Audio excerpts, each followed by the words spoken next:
Somebody told me over the weekend that Dalton Knecht would be considered legendary no matter what happened in the NCAA tournament. Caleb, it's just one season. How will Dalton Knecht be remembered? It's a very special season, but just one season. It is just one season. It may be the greatest single season in the history of the program, though. I mean, it's one season on the level of like, okay, if you're Auburn, I know now this is different. He won a national title, but if you're Auburn and you're ranking the greatest Auburn players of all time, don't you put Cam Newton above Bo Jackson? Well, you'd have to. I guess you'd have to. I mean, you've got to. I know that Bo Jackson was there for 4 years, but Cam Newton won you a Heisman and a national title.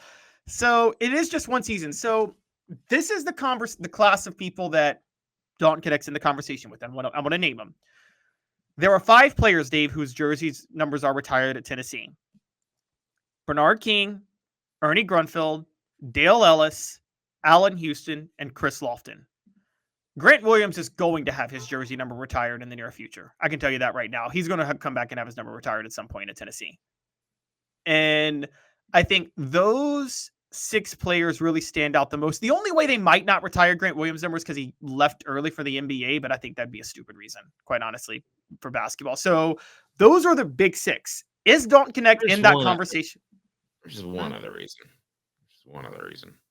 What's that? I think he's rubbed some people the wrong way at the athletic department. I'll just leave it at that. Well, I mean, like, but that's very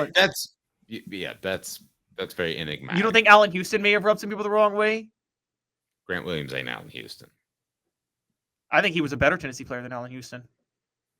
Okay, topic for another day. Continue with the Dalton Knecht legacy. Okay, so Dalton Knecht is an All-American. How many times do we say topic for another day? A lot. Go ahead.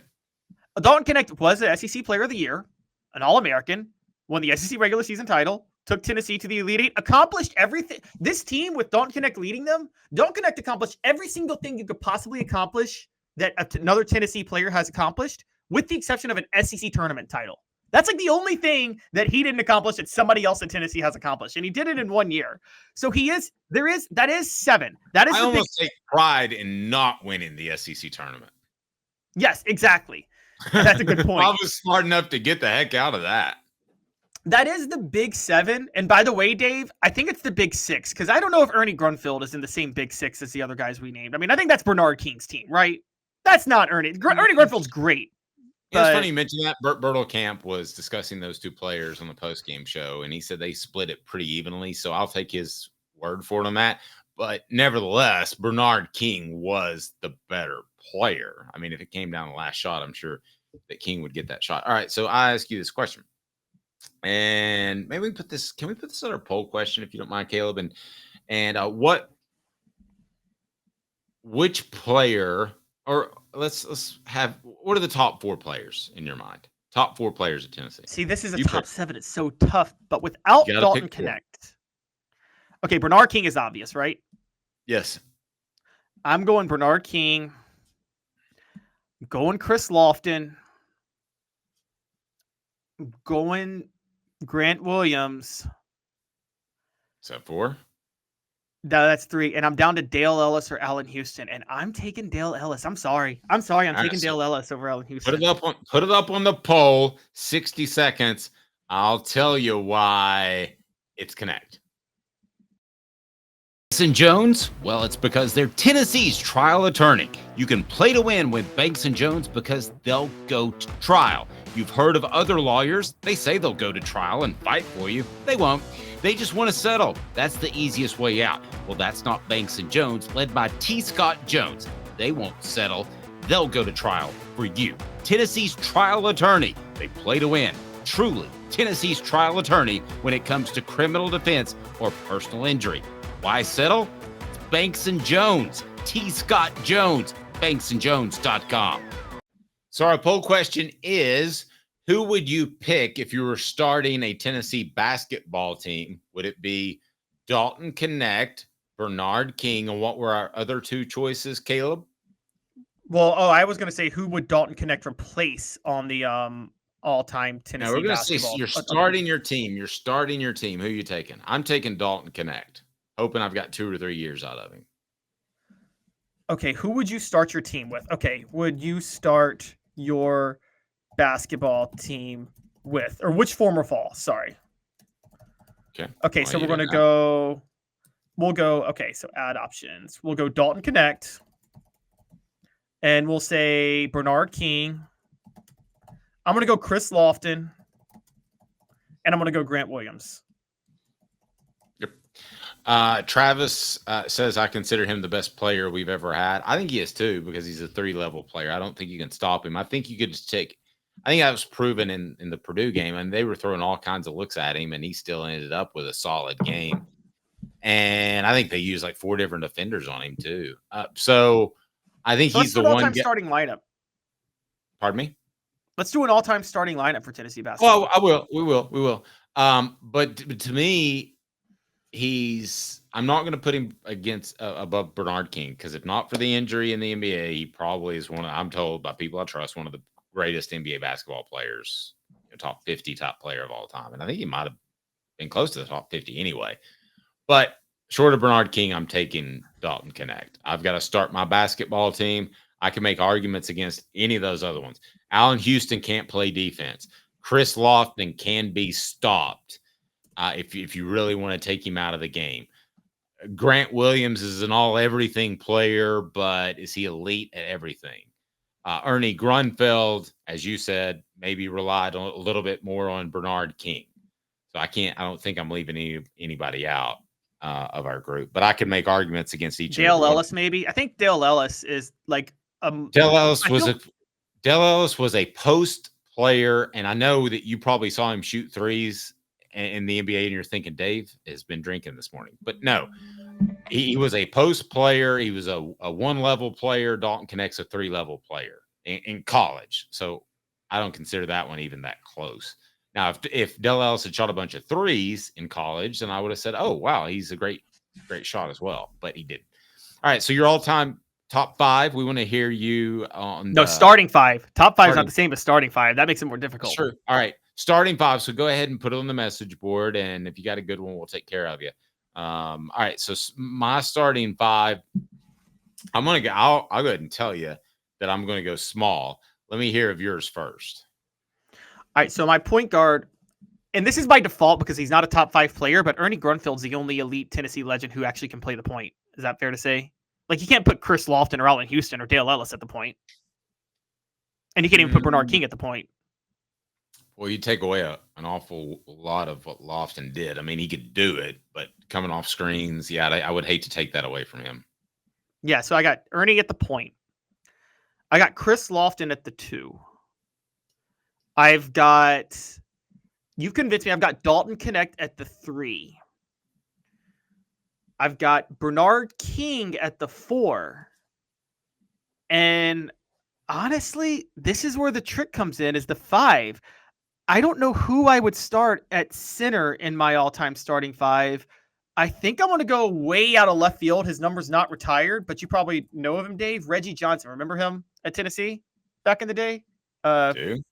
Played during the Ernie and Bernie show? I'm going to tell you who it should be. Ready? Okay.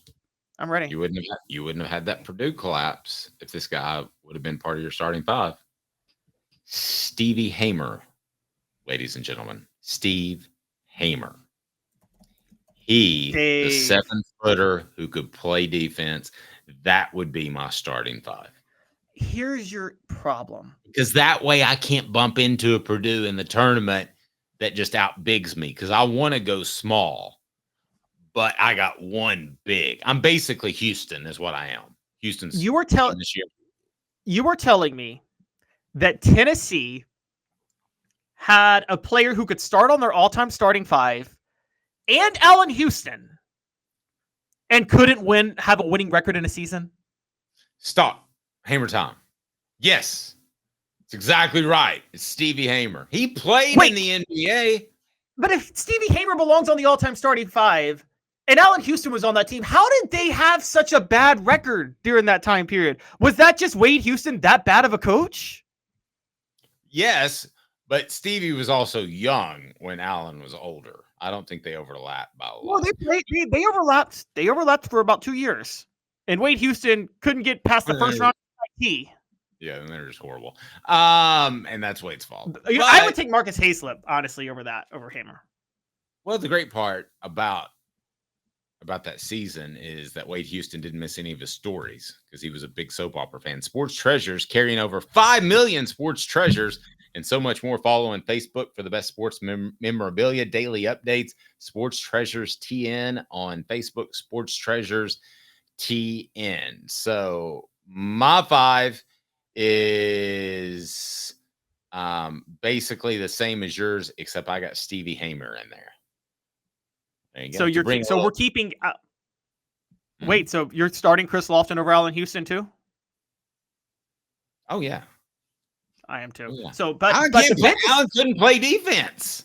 No, you're right. Well, neither could Chris really, but that's true. But coming off the bench, think about the bench day because you have. But Chris couldn't play it because he was size challenged.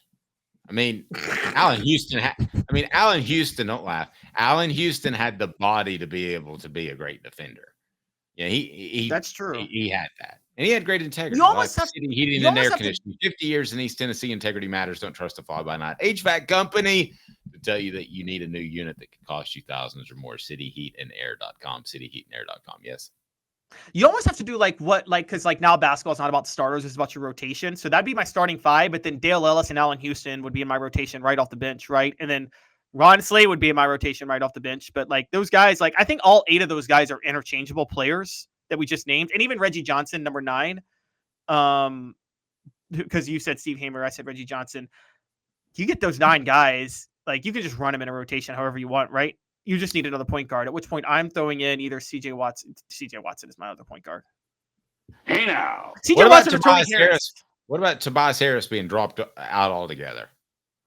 Tobias Harris phoned in that season until he could go to the NBA. Now, it's not fully his fault. He was playing the season that Bruce Pearl was basically a dead man walking.